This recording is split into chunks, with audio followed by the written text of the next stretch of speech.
Bible कहती है जैसे हिरनी नदी के जल के लिए प्यासी है, वैसे ही परमेश्वर मैं तेरे लिए प्यासा हूँ। बहुत साल पहले मुझे कैंसर हुआ और जब मुझे कैंसर हुआ तो डॉक्टर्स ने मुझे बिस्तर पे पड़े रहने को बताया। मैं 1 महीने तक बिस्तर पे रहा और 3 महीने तक मैं कहीं भी बाहर नहीं जा पाया।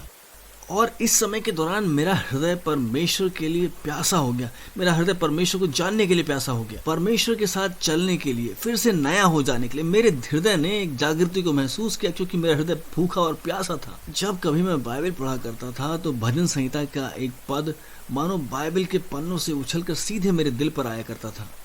और ये वो पद थे, जैसे हिरनी नदी के जल के लिए प्यासी है, वैसे ही हे परमेश्वर मैं तेरे लिए प्यासा हूँ। और मैंने कहा मेरा हृदय आपको जानने के लिए, आपके साथ सहभागिता करने के लिए, आपके साथ चलने के लिए लालायित है। और मैं आपको बताना चाहता हूँ कि मैंने अपने जीवन में सबसे महानतम जागृति को अनुभव किया, क्योंकि मैं उस पानी के पास गया और मैंने उस पानी में से पिया जो परमेश्वर के सिंहासन से बहता है। और बहुत तरह के जल हैं। बाइबल कहती है कि तुम्हारे अंदर से जीवन के जल की नदियां बह निकलेंगी।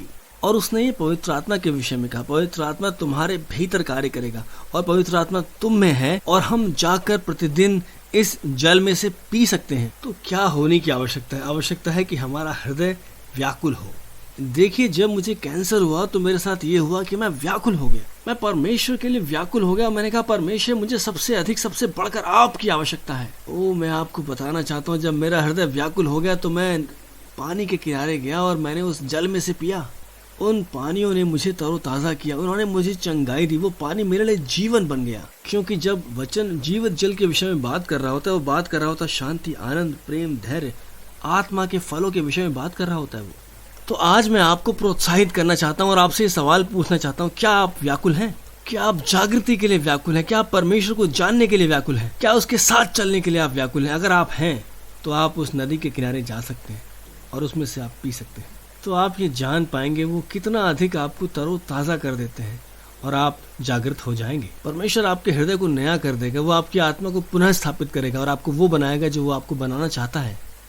तो व्याकुल हो जाएं और प्रतिदिन उस पानी के पास जाएं और उस नदी में से पिएं जो उसके सिंहासन से बहती है।